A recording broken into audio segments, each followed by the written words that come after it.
I never thought twice about my boss. At least, that's what I told myself. He was professional, disciplined, and distant. The kind of man who never let his guard down, never shared personal details, never gave anyone a reason to question him. In the 2 years I had worked under him, I had never seen him lose his composure, never heard him laugh too loudly, never even caught him checking his phone for anything other than work. And yet, I noticed things. The way his sleeves were always perfectly rolled up to his forearms, the veins in his hands standing out as he flipped through reports. The way he ran a hand through his dark hair when he was deep in thought, making it messier than he probably realized. The way he loosened his tie just a little after a long meeting, sighing under his breath before taking a sip of his coffee. Black, no sugar. Little things. Things I shouldn't have noticed. Because Daniel Carter was my boss. And he was straight. At least, that's what I told myself. The business trip was supposed to be simple. A 3-day conference in a city neither of us had been to before, filled with networking events, meetings, and panel discussions. A standard routine. But the moment we stepped into the hotel lobby, something felt different. Maybe it was the way he exhaled, rolling his shoulders as if shaking off the stiffness of the flight. Maybe it was the way his eyes lingered on me for half a second too long when I caught him staring. Or maybe it was just the fact that for the first time, we weren't in the office. For the first time, we weren't boss and employee. We were just two men. The hotel was sleek and modern, the lobby bathed in warm golden light. The air smelled of fresh linen and faint traces of cologne, a mix of expensive brands I couldn't name. At the front desk, the receptionist greeted us with a polite smile, typing away at her computer before looking up. "Mr. Carter, we have your reservation." "Two." She paused, glancing at the screen. It seems there was a last-minute change. The hotel is overbooked for the weekend." I frowned. Daniel straightened beside me.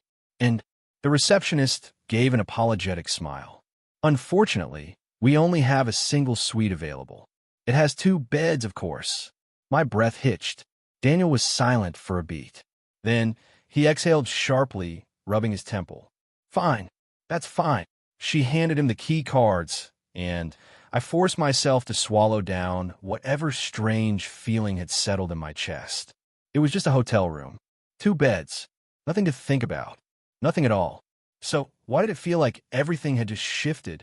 The elevator ride to our suite was quiet. Too quiet. The hum of the lift filled the silence between us, and I felt the weight of Daniel's presence beside me, closer than it usually was. Maybe it was my imagination, but it felt like the space between us was smaller than usual. When the doors slid open, I followed him down the hall, watching as he slid the keycard into the lock. The door clicked open, revealing a sleek, modern suite, polished wood floors, a floor-to-ceiling window overlooking the city, and, as promised, 2 queen-sized beds sitting side by side. "Well," Daniel muttered, stepping inside, "I guess this is home for the next few days." I hesitated in the doorway before forcing myself to move. I wasn't sure why my chest felt tight. It wasn't like I hadn't shared rooms with coworkers before. But this was Daniel. And Daniel wasn't just some coworker. I set my bag down near the closet, glancing at him as he loosened his tie, and sighed. "Long day?" I asked, trying to sound casual. "You could say that." He rolled his shoulders, stretching his arms above his head before unbuttoning the top of his shirt. I swallowed, quickly looking away. I needed to get grip. "You hungry?" he asked, pulling out his phone. "We could order room service or check out that restaurant downstairs." "Yeah, sure. Whatever works." We decided on room service. The exhaustion from the flight was already settling in, and neither of us felt like wandering into the city just yet. As we waited for our food, Daniel sat at the small table near the window, his sleeves pushed up as he scrolled through emails. "You ever get tired of it?" I asked before I could stop myself. He looked up. "Tired of what?" I hesitated. "Being this guy. The perfect professional. The boss who's always in control." Daniel was quiet for a moment, his fingers tapping idly against the table. Then, to my surprise, he smirked. "You think I'm perfect?" I rolled my eyes. "You know what I mean." He exhaled, leaning back in his chair. "I guess, yeah. Sometimes. But that's just part of the job, isn't it?" "Maybe." I looked at him. "But we're not at work right now." His gaze met mine, something unreadable flickering in his expression. "No," he said slowly. "We're not." A knock at the door broke the moment. I nearly jumped to my feet, mumbling, "I'll get it," as I grabbed the tray from the hotel staff. For the rest of the night, we kept things normal. We ate, we talked, we laughed about some ridiculous presentation we sat through earlier. And for a while, it was easy to forget the strange tension that lingered in the air, but didn't disappear. Not when I stepped out of the shower later that night, steam clinging to my skin as I grabbed a towel. Not when I caught Daniel staring absent-mindedly at the city skyline, his expression unreadable. And especially not when he pulled his shirt off before bed, tossing it onto his suitcase with a tired sigh. I forced myself to look away, climbing into my own bed and turning off the lamp on my side of the room. The darkness should have helped. It should have made things easier. Instead, I listened to the quiet sound of his breathing. I told myself I was imagining things, that it was nothing. But then his voice broke the silence. "You ever wonder if life would be different if you made just one different choice?" I turned my head toward him, barely able to see his silhouette in the dark. "What do you mean?" A pause. Then softer, almost too quiet. "Forget it." I didn't sleep much that night. The second night felt different. The air in the suite was heavy, thick with something unspoken. We had spent the day attending meetings, shaking hands, pretending everything was normal. But now, back in the quiet of our shared room, there was no more distraction, only silence, only him. Daniel had stripped down to his undershirt, his dress shirt tossed over the back of a chair. He looked exhausted, rubbing a hand over his face before pouring himself a glass of whiskey from the minibar. "You drink?" he asked, glancing at me. "Sometimes," I admitted. He held out the glass. "Try it." I hesitated before stepping forward, fingers brushing his as I took it. The contact was brief, too brief, but I felt it linger even as I raised the glass to my lips. The whiskey burned, warm and sharp as it slid down my throat. Daniel watched me closely. "Good." I nodded, setting the glass down on the table. But I didn't move away. Neither did he. The tension had been building all day, maybe even longer than that, and now it was unbearable. I could feel the heat of his body, the slow rise and fall of his chest as he exhaled. Say something. Do something. But I didn't need to, because Daniel did. He reached for the hem of his undershirt and pulled it over his head in one fluid motion, revealing the lean, toned lines of his torso. He ran a hand through his hair, messing it up even more, and let out a deep sigh. And that was it. That was the moment everything changed. Because when he looked at me, really looked at me, there was something there, something hesitant, something raw, something I shouldn't have seen. I swallowed hard, my pulse hammering in my throat. "Daniel." He didn't answer. He just sat down on the edge of his bed, resting his forearms on his knees, staring at the floor like he was wrestling with something impossible. "You ever feel like you're fighting yourself?" His voice was quiet, rough. I took a shaky breath. "Every day."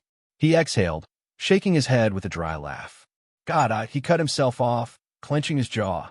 "I don't know what the hell is wrong with me." "Nothing's wrong with you," I said, barely above a whisper. Daniel's head lifted, and for a split second, he looked like he wanted to say something, to do something. But instead, he stood up and walked straight past me, into the bathroom, shutting the door behind him. I stood there, heart pounding, staring at the door. Something had just happened. Something huge, and I had no idea what it meant. The bathroom door remained shut for what felt like forever. I sat on the edge of my bed, staring at the dim reflection of city lights against the window, my pulse still hammering from whatever had just happened, or almost happened. I could still hear the faint sound of running water. Was he just washing his face? Trying to clear his head? Avoiding me? I exhaled sharply, rubbing my palms against my thighs. Maybe I should have said something. Maybe I should have stopped him before he walked away, forced him to face whatever was shifting between us. But how could I? He was my boss. He was straight, wasn't he? The door finally opened. Daniel stepped out, a towel pressed to his face. His shoulders were tense, his jaw tight. He still wasn't wearing a shirt, but this time, it wasn't confidence that radiated off of him. It was something else, something uneasy. He avoided my gaze as he crossed the room, tossing the towel onto his suitcase before sitting down on his bed. Neither of us spoke. The air was too thick, the moment too fragile. Finally, I forced out a breath. "Daniel, what?" "Forget it." His voice was low, firm. A warning. I swallowed hard. Just forget it, okay?" He ran a hand through his damp hair, his movements sharp, restless. "It's late. We have an early start tomorrow." And that was it. The conversation was over before it even began. I stared at him for a moment longer, searching for something in his expression. Regret? Shame? Want? But his face was unreadable, his walls slammed shut. Fine. I climbed under the covers, turned off the lamp, and faced the opposite wall. But sleep never came, and I could tell from the way Daniel's breathing stayed uneven that he wasn't sleeping either. The morning was worse. Daniel was already dressed when I woke up, his tie slightly loosened, his suitcase packed, and standing by the door. He was staring out at the skyline, sipping a cup of coffee, his expression unreadable. For a moment, I thought maybe he would acknowledge what happened. Maybe he would say something, anything about last night. But when he turned, his face was carefully neutral. "You should get ready. We leave in an hour." That was it. No hesitation, no awkward small talk, just business as usual. I sat up slowly, watching him, waiting for something to crack in his expression. But nothing did. Was he really going to pretend it never happened? I swallowed back the frustration rising in my throat. "Daniel, I mean it," he cut in, voice sharp but quiet. "We don't talk about it." I stared at him, heart pounding. "Why not?" His jaw tensed. His fingers curled slightly around the coffee cup. For a second, I thought he was going to answer. For a second, I thought I saw something in his eyes. Fear? Longing? But then he shook his head, exhaling slowly. "Because it doesn't change anything." I wanted to argue.